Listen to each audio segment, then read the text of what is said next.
rinia ose demokracia janë gjëra të cilat të dhurohen. Ato thjesht merren nga njerëzit edhe ruhen, trashëgohen dhe në fund fare betejë është në vazhdim dhe nuk ndalon dhe ne duhet të jemi gjithmonë të ri pavarësisht moshës që kemi dhe se si e perceptojmë demokracinë dhe rininë. Prandaj duhet të them që ne si shoqëri duhet të ndërgjegjësohemi që çdo gjë duhet të vijë ashtu siç duhet, por në rast se nuk vjen ashtu siç duhet, ne duhet të luftojmë vazhdimisht, jo duke qëndruar në memorien tonë vitet 90, por duke vazhduar që demokracia duhet të luftohet në çdo aspekt dhe në çdo kohë. Avokat, duket se është momenti i mirë për qeverinë ky, pasi me atë që po ndodh në opozitë. Së pari Saljani, edhe së dyti sa mesazhe që po qarkullojnë media për çështjen e Belind Kylliçit. Çfarë po ndodh? Nderuar, duhet të keni parasysh që unë te mesazhet fillimisht nuk jam, do të thosha, tifoz apo militant të marr mesazhet, të bëj fakt konkret dhe të bëj provë, sepse mesazhet nuk provojnë asgjë konkrete në rast se nuk kemi edhe, do të thosha, fakte të tjera të cilët provojnë mesazhet, por nuk kush jemi ne ta gjykojmë, po në rast se ekzistojnë që këto mesazhe kanë qarkulluar dhe funksionarë të Partisë Demokratike kanë bërë komunikime të tilla, ata mbajnë një përgjegjësi morale përpara qytetarëve dhe duhet t'japin një përgjigje përpara qytetarëve të tyre që i votojnë, por edhe të qytetarët në tërësi, që çfarë konkretisht përbajnë këto mesazhe dhe kush është sekreti këtyre mesazheve, sepse në rast se unë do të flas me një person që është pjesë e qeverisë dhe nga ana tjetër unë jam i opozitës, sigurisht që diçka nuk shkon mirë këtu. Pra diçka nuk, pra kush duhet ta zbardh në favor gjithmonë të së vërtetës. Nuk do të dim gjë konkrete, po një lajm që qarkulloi sot nga shqiptara.com që ka publikuar një lajm për disa mesazhe që ka komunikuar Belind Kylliçi me një nga Belinda Ballukut. Mbaj rezerva momentalisht. Nuk është se kemi pas nga deri tani nga Kylliçi apo. Mirë, do shprem në një moment të dytë. Partisë Demokratike, avokat.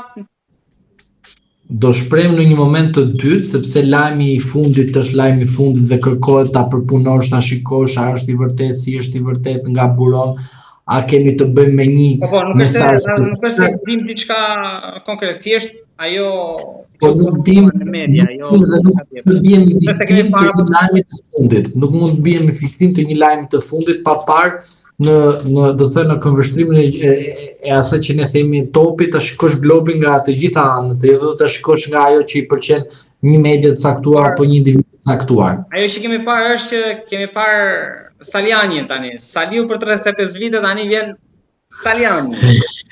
Shiko, rasti Saljani është rast shumë i bukur sepse ai e bëri burgun politik, të jam realist, dhe unë në një televizion kam shprehur qartazi që burgu Saljani e bërë për të marrë Partinë Demokratike në të ardhmen, apo burgu është një fakt konkret penal dhe ai duhet të dënohet.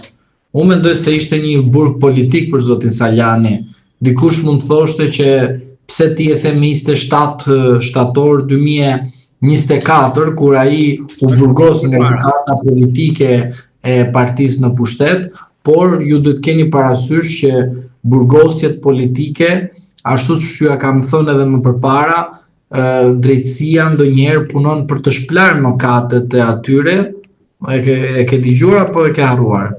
Dhe ty e kam thënë, për të shplar mëkatet e së shkuarës dhe në fund fare ti çfarë ndodh, bëhet procesi i larjes, i tharjes dhe janë dy procese të cilët kërkojnë kohë. Zoti Saljani ka kaluar procesin e tharjes dhe tani është në procesin e flakës.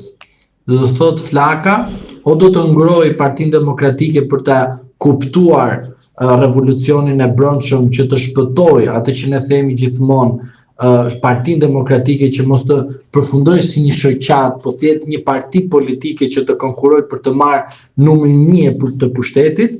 Në rast të kundër, Partia Demokratike do të jetë destinuar për të dështuar në aspektin politik flas. Prandaj zot Saljani për mendimin tim bën fillimisht një politik të mirë, të qëndrueshëm, pra duke mbledhur ata të cilët janë zhgënjur nga rasti Berisha, por nga ana tjetër kemi të bëjmë që zoti Berisha nuk pranon të jap atë që ne themi bekimin që erdhi momenti të garantoj procesin ligjor dhe zgjedhor ashtu siç e përcakton statuti i Partisë Demokratike.